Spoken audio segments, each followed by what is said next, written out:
Assalamualaikum warahmatullahi wabarakatuh. Perkenalkan, kami dari kelompok 3 dari program studi Sistem dan Teknologi Informasi Fakultas Teknik Universitas Muhammadiyah Kendari. Pada video kali ini kami ingin memaparkan materi mengenai sistem monitoring pasien jantung dan deteksi dini aritmia di rumah dengan menggunakan remote cardiac care. Tugas ini kami buat guna memenuhi tugas mata kuliah Internet of Things atau yang disingkat IoT. Pertama-tama izinkan kami untuk memperkenalkan diri. Perkenalkan diri saya, nama saya Jumriani dan rekan-rekan saya. Nama saya Dina Suci Mutiara. Saya Muhammad Edi Burhan. Mungkin tanpa berlama-lama langsung saja kita masuk ke materi. Nah, jadi untuk kasus kita kali ini adalah pasien dengan riwayat penyakit jantung seperti aritmia atau gagal jantung yang sedang beristirahat di rumah setelah menjalani perawatan di rumah sakit. Ada beberapa masalah yang sering dihadapi pasien dan keluarga. Yang pertama, pasien tidak memiliki pengawasan medis 24 jam setelah pulang ke rumah. Kedua, serangan jantung bisa terjadi kapan saja tanpa peringatan, terutama saat tidur malam. Ketiga, aritmia sering tidak menimbulkan gejala asimptomatik sehingga pasien tidak sadar bahwa dirinya dalam bahaya. Lalu yang keempat, keluarga tidak tahu cara merespon kondisi darurat dengan cepat dan tepat. Akibatnya, 50-70% kematian akibat serangan jantung terjadi di rumah, bukan di rumah sakit.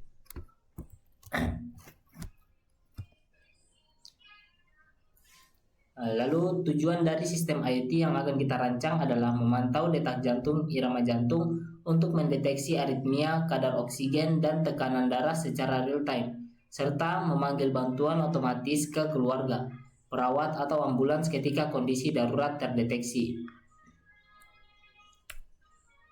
Berikutnya kita masuk ke checklist pertama, yaitu physical thing dan variabel.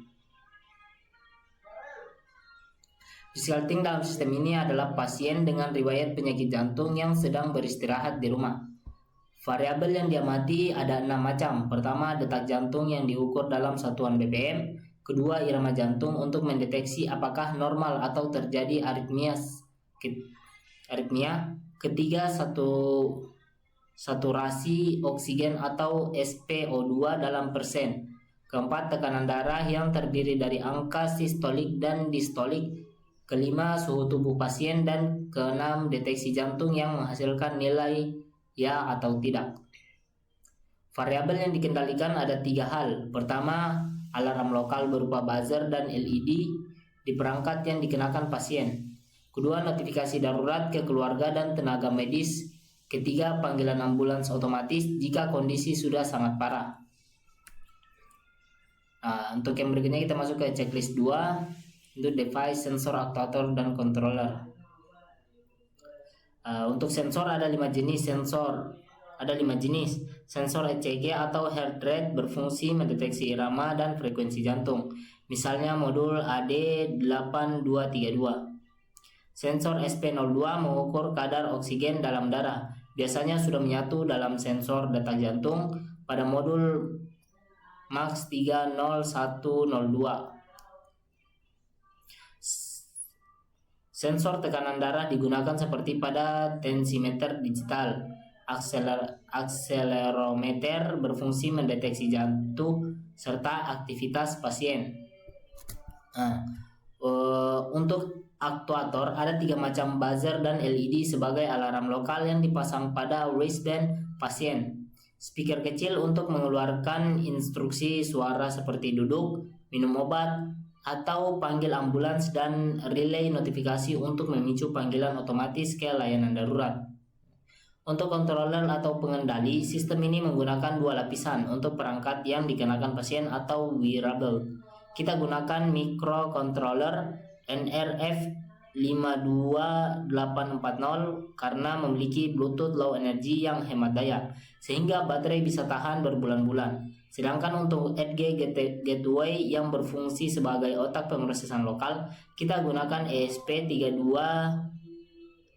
S3 atau Raspberry Pi Zero 2 yang lebih bertenaga. Nah, jadi untuk materi berikutnya mungkin akan dibawakan oleh rekan saya. Baik, terima kasih. Selanjutnya adalah jaringan dan protokol. Jaringan dan protokol yang digunakan untuk akses lokal dan ke cloud. Untuk akses lokal di dalam rumah ada dua segmen. Yang pertama itu dari wearable ke gateway. Keduanya terhubung menggunakan protokol Bluetooth Low Energy atau biasa disebut BLE. Mengapa menggunakan BLE? Karena protokol ini sangat hemat daya. Baterai wearable-nya bisa bertahan berbulan-bulan, jangkauannya sekitar 5 hingga 10 meter, cukup untuk satu rumah. Kedua, dari gateway ke router WiFi rumah pasien. Kita menggunakan WiFi 2,4 GHz. Alasannya sederhana karena hampir semua rumah sudah memiliki WiFi. Jadi tidak perlu infrastruktur tambahan. Untuk akses ke cloud itu dari gateway di rumah pasien ke rumah sakit, kita menggunakan protokol MQTT over TLS. Nah, MQTT adalah protokol ringan khusus untuk IoT, tidak membebani bandwidth. Nah, TLS di sini berfungsi menginskripsi data agar aman selama perjalanan di internet.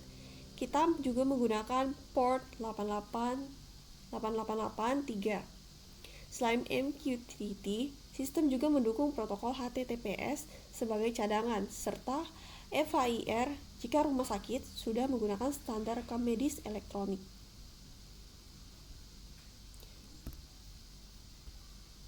Selanjutnya, masuk ke Gateway Edge. Poin ini adalah menentukan apakah sistem ini memerlukan gateway atau edge device. Jawabannya sangat perlu. Ada 5 alasan kritis dan di sini saya akan jelaskan satu persatu sesuai tabel. Alasan pertama itu untuk mendeteksi aritmia real time. Algoritma yang mendeteksi irama jantung tidak teratur atau irregular heartbeats harus selesai dalam waktu kurang dari 1 detik. Nah, jika data harus dikirim ke cloud dulu, lalu diproses, lalu hasilnya dikembalikan, waktu yang dibutuhkan bisa 2 hingga 10 detik dalam kondisi serangan jantung. Perbedaan 1 detik saja sangat berarti. Cloud delay tidak bisa kita jamin. Alasan kedua yaitu filter artefak gerakan. Data ECG sering menjadi berisik atau tidak akurat ketika pasien bergerak, misalnya saat berjalan, berganti posisi tidur, atau sekedar menggaruk dada. Edge device melakukan filtering atau pembersihan data ini secara lokal sebelum mengirimkannya ke cloud. Hasilnya data yang sampai ke dokter sudah bersih dan mudah dibaca. Alasan ketiga yaitu offline emergency. Ini juga sangat penting karena jika koneksi internet di rumah pasien tiba-tiba mati, edge device tetap bisa menyambungkan alarm lokal dan menyimpan semua data hingga 24 jam. Begitu internet kembali tersambung, data yang tersimpan akan dikirim ulang ke cloud. Jadi pasien tetap aman meskipun sedang tidak ada internet. Alasan keempat yaitu agregasi multisensor. Satu pasien bisa memakai 3 atau 4 sensor sekaligus. Misalnya sensor ECG di dada, sensor SpO2 di jari atau sensor suhu di ketiak, dan sensor akselerometer di pinggang. Edge device bertugas menggabungkan semua data dari berbagai sensor ini menjadi satu paket data yang terstruktur, sehingga tidak perlu mengirim satu persatu ke cloud. Alasan kelima yaitu privasi compliance atau keputusan terhadap privasi. Data mentah dari ECG sangat sensitif dan dapat menggambarkan kondisi kesehatan data pasien. Dengan edge device, data mentah ini tidak pernah keluar dari rumah pasien. Yang dikirim ke cloud hanyalah hasil olahan atau fitur-fiturnya saja, seperti nilai detak jantung dan status apakah terjadi aritmia atau tidak. Jadi ini melindungi privasi pasien sekaligus memenuhi regulasi kesehatan. Nah, untuk implementasi edge device-nya, jika kita membutuhkan kecerdasan buatan untuk mendeteksi pola aritmia yang kompleks, kita bisa gunakan Raspberry Pi. Jika hanya butuh fungsi sederhana seperti menjembatani komunikasi BLE ke WiFi dan menjalankan aturan-aturan dasar, sepertinya ASFP 32S3 itu sudah cukup. Selanjutnya yaitu fungsi platform cloud. Poin ini adalah fungsi platform di cloud. Nah, di sini ada 5 fungsi utamanya. Fungsi pertama yaitu instant atau penerimaan data. Nah, data dari gateway rumah pasien ini diterima oleh MQTT broker, misalnya Hive MQ Cloud atau AWS IoT Core. Di sini fungsinya seperti pintu masuk. Yang fungsi kedua yaitu storage atau penyimpanan. Nah, data vital seperti detak jantung per menit disimpan di InfluxDB yang merupakan database time series. Sedangkan data administrasi pasien seperti nama dan riwayat penyakit disimpan di PostgreSQL. Selanjutnya fungsi ketiga yaitu analytics atau analisis data. Sistem menggunakan kecerdasan buatan untuk mendeteksi tren, misalnya peningkatan detak jantung di jam 3 pagi yang mengindikasikan sleep apnea atau memprediksi risiko gagal jantung. Selanjutnya fungsi keempat yaitu alert atau peringatan. Di sini fungsi paling kritis. Kita merancang sistem eskalasi 3 level. Nah, level pertama, jika detak jantung di atas 120 atau di bawah 50, keluarga mendapatkan notifikasi WhatsApp dalam kurun waktu dari 5 detik. Level kedua, jika terdeteksi aritmia dan pasien tidak merespon, perawat dipanggil melalui panggilan suara dalam kurang dari 10 detik. Level ketiga yaitu jika pasien jatuh dan tidak bergerak selama 2 menit, ambulans dipanggil otomatis melalui API darurat dalam kurang dari 30 detik. Nah, fungsi kelima yang terakhir yaitu device management, yaitu meliputi update firmware jarak jauh atau OTA serta monitoring baterai. Jika baterai wearable tersisa kurang dari 15%, sistem akan mengirim peringatan.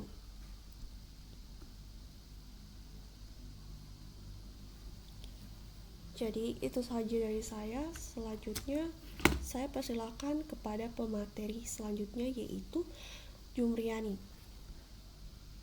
Oke, selanjutnya saya akan melanjutkan pemaparan materi dari pemateri sebelumnya. Dimana di sini ada checklist 6, aplikasi akhir dan proses bisnis. Dimana pada poin ke-6 ini kita akan membahas aplikasi akhir dan proses bisnis dan bisnis yang menerima manfaat. Aplikasi akhir ada 4. Pertama itu aplikasi mobile untuk keluarga, tempat mereka memantau kondisi pasien dan menerima notifikasi. Lalu yang kedua itu ada dashboard web, di mana untuk perawat yang menampilkan banyak pasien sekaligus dengan prioritas alert. Lalu yang ketiga, di mana yang ketiga ini itu tablet untuk dokter. Fungsinya itu untuk melihat histori ECG dan mengekspor ke rekam medis. Lalu yang keempat atau yang terakhir ada voice assistant, di mana di sini voice assistant ini ditujukan untuk pasien lansia dengan tujuan agar pasien lansia tersebut dapat berkomunikasi dengan baik dengan perawat dan dokter. Misalnya ketika dia sedang mengalami gangguan seperti detak jantungnya yang kurang berdetak, atau mungkin dia menanyakan detak jantungnya itu dalam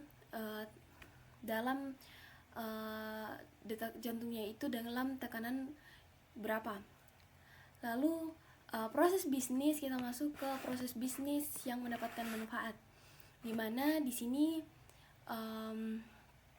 bagi rumah sakit manfaatnya itu sangatlah besar, di mana menekankan angka pasien yang kembali rawat inap dan menghemat biaya ICU dan mendapatkan pendapatan baru dari layanan langganan monitoring.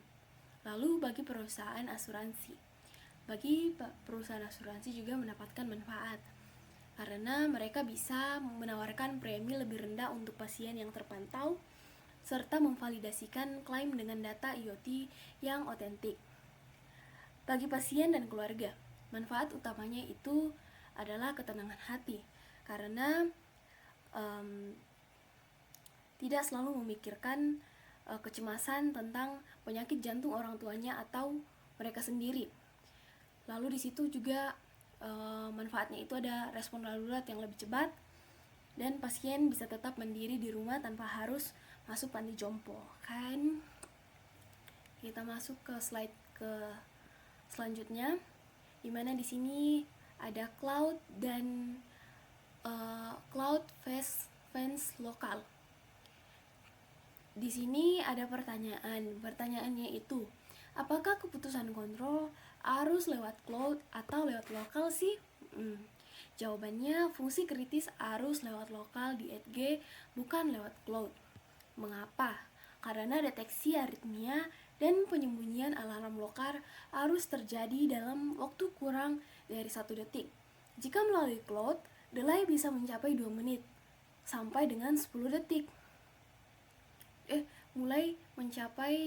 Waktunya itu mencapai 2 detik atau sampai dengan 10 detik. Bahkan lebih lama tergantung kecepatan internet pasien. Dalam kondisi henti jantung, setiap detik sangatlah berharga. Fungsi yang tetap lewat cloud adalah logging data harian seperti rata-rata detak jantung per harian, laporan ke dokter untuk analisis jantung, serta notifikasi non-darurat seperti pengingat minum obat. Lalu fungsi hybrid, di mana fungsi hybrid itu artinya itu untuk keputusan di ETG tetapi eksekusi lewat cloud. Contohnya itu seperti panggilan ambulans, di mana ETG memutuskan bahwa kondisi sudah level 3 atau darurat, tetapi eksekusi panggilan ke API ambulans dilakukan lewat cloud karena membutuhkan akses internet. Kesimpulannya itu, kita dapat simpulkan bahwa jangan pernah mengandalkan cloud untuk fungsi yang bisa menyelamatkan nyawa dalam hitungan detik. ETG device adalah kunci utamanya. Kita masuk ke pertanyaan tambahan, di mana di sini ada resiko, keamanan, dan solusi. Pertanyaannya itu, sebutkan resiko keamanan jika device tidak punya identitas yang baik beserta dengan solusinya. Di sini mempunyai 5 solusi dan juga resikonya. Masing-masing resiko pasti punya solusi, ya kan? Tapi mungkin sebagian besar juga resiko itu mungkin tidak mempunyai solusi, tapi kebanyakan mempunyai solusi. Dimana resiko pertama di sini ada data palsu yang menyebabkan misdiagnosis, dimana attacker mengirim data detak jantung normal pada pasien sedang bradikardia, lalu dokter melihat data normal, namun tidak melakukan tindakan, lalu pasien meninggal. Amit-amit ya. Solusinya itu, setiap device wajib mempunyai sertifikat digital dengan seri X509 gateway menolak data tanpa sertifikat file. Jadi sistem tidak akan mengirimkan data secara palsu karena data tersebut akan menggunakan sertifikat agar lebih legal. Lalu di sini ada resiko kedua, alarm tidak berbunyi. Alarm darurat tidak berbunyi, attacker memblokir perintah dari ETG ke buzzer. Pasien mengalami aritmia tetapi alarm tidak berbunyi. Solusinya itu hardware watchdog. Buzzer punya timer mandiri. Jika kehilangan sinyal dari ETG selama 10 detik, maka buzzer akan berbunyi sendiri. Lalu ketiga ada privasi pasien bocor, di mana siapapun bisa berlangganan ke data MQTT pasien. Data detak jantung, tekanan darah, bahkan lokasi pasien bisa diakses orang tidak bertanggung jawab. Jawab, solusinya itu menggunakan ACL atau Access Control List di MQTT Broker ditambahkan enkripsi end-to-end. Lalu resiko yang keempat, firmware jahat via OTA, di mana diinstal melalui update jarak jauh.